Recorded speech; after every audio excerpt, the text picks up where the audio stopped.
വെറും 3 dots കൊണ്ട് നമുക്ക് ഐബ്രോസ് ഈസി ആയിട്ട് എങ്ങനെ ഫില്ല് ചെയ്യുന്നത് നോക്കാം. ഫസ്റ്റ് ഡോട്ട് ഇവിടെ, സെക്കൻഡ്, തേർഡ്. ഓക്കെ, അപ്പൊ ഫസ്റ്റ് ഡോട്ടിന്ന് നമ്മളെ സെക്കൻഡ് ഡോട്ടിലോട്ട് സ്ട്രെയിറ്റ് ആയിട്ട് ലൈൻ വരയ്ക്കാം. അതിന്ന് കണക്ട് ചെയ്ത് തേർഡ് ഡോട്ടിലോട്ട് വരയ്ക്കാം. ഓക്കെ, ബാക്കി വരുന്ന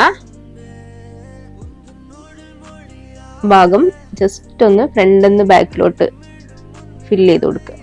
സ്പൂളി ബ്രഷ് വെച്ചിട്ട് ജസ്റ്റ് ഒന്ന് ഫില്ല് ചെയ്ത് കൊടുക്കുക.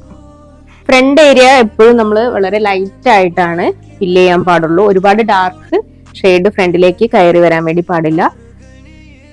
എന്നാലാണ് നമുക്ക് ഒരു നാച്ചുറൽ ലുക്ക് ക്രിയേറ്റ് ചെയ്യാൻ വേണ്ടിയിട്ട് പറ്റുള്ളൂ. ഐബ്രോ ഫില്ല് ചെയ്യുന്ന സമയത്ത് നമുക്ക് ബോർഡർ വരയ്ക്കുന്ന സമയത്ത് കൈയൊക്കെ ഷിവർ ചെയ്യുന്ന ആൾക്കാർക്ക് നമുക്ക് ഈസി ആയിട്ട് നമുക്ക് ഫോളോ ചെയ്യാൻ പറ്റുന്ന ഒരു മെത്തേഡാണ്. അത്യാവശ്യം നമുക്ക് നല്ല ബ്രോഡായിട്ട് തന്നെ ഐബ്രോസ് നല്ല നീറ്റ് ആയിട്ട് തന്നെ സെറ്റ് ചെയ്യാൻ പറ്റും. ഒന്ന് ട്രൈ ചെയ്ത് നോക്കൂ. ഓക്കെ, സിമ്പിൾ അല്ലേ?